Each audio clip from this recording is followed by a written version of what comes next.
Ang video po natin ngayon ay gagawa po tayo ng lalagyan po ng kutsilyo. Ayan, gamit po yung plastic po na mayroon pong compartment. Gamit po yung kahoy na malilit po. At saka yung transparent po na acrylic po. Ayan, babawasan po natin ng konti yung kanto na yan para pumasok po yung acrylic na yon, para flat po yung taas. At saka idikit po natin yung kahoy gamit po yung 888 po na glue. Super dikit po yan. Yan. Tapos saka po ipul para hindi po bumitaw. Tapos lagyan din po yung kabila. Ayun. Butonis lang muna. Pagkatapos guys, ayan, hinuhulma na.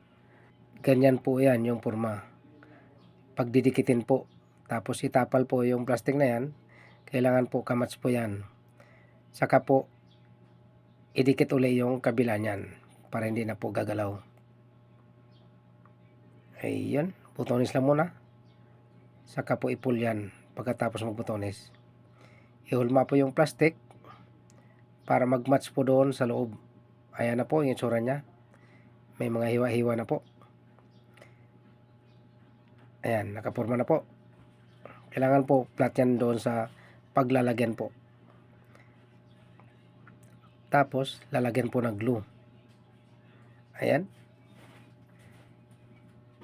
Kailangan po hindi lang po butonis yung pagkadikit sa kanya. Pull po. Para hindi po matanggal. Ayan.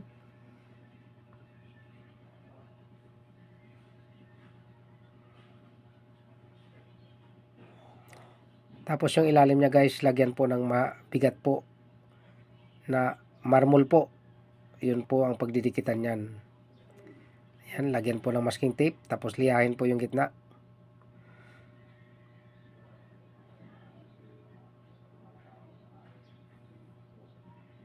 Ayan.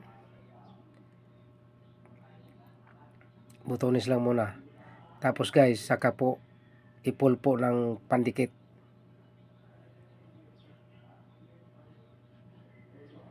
Ayan.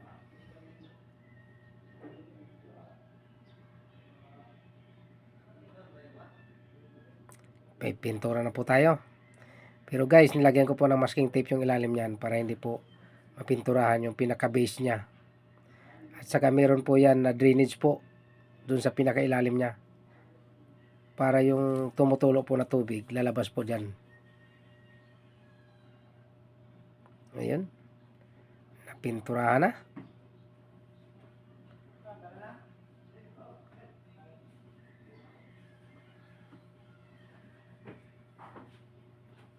Ayan na guys. O, di ba? O, meron na pong lalagyan yan. Ayan. May mga maliliit pa yan na lalagyan po ng kutsilyo. O, di ba? O, see? Hindi matutumba yan guys kasi mabigat po yung ilalim. Ayan na po yung isura niya.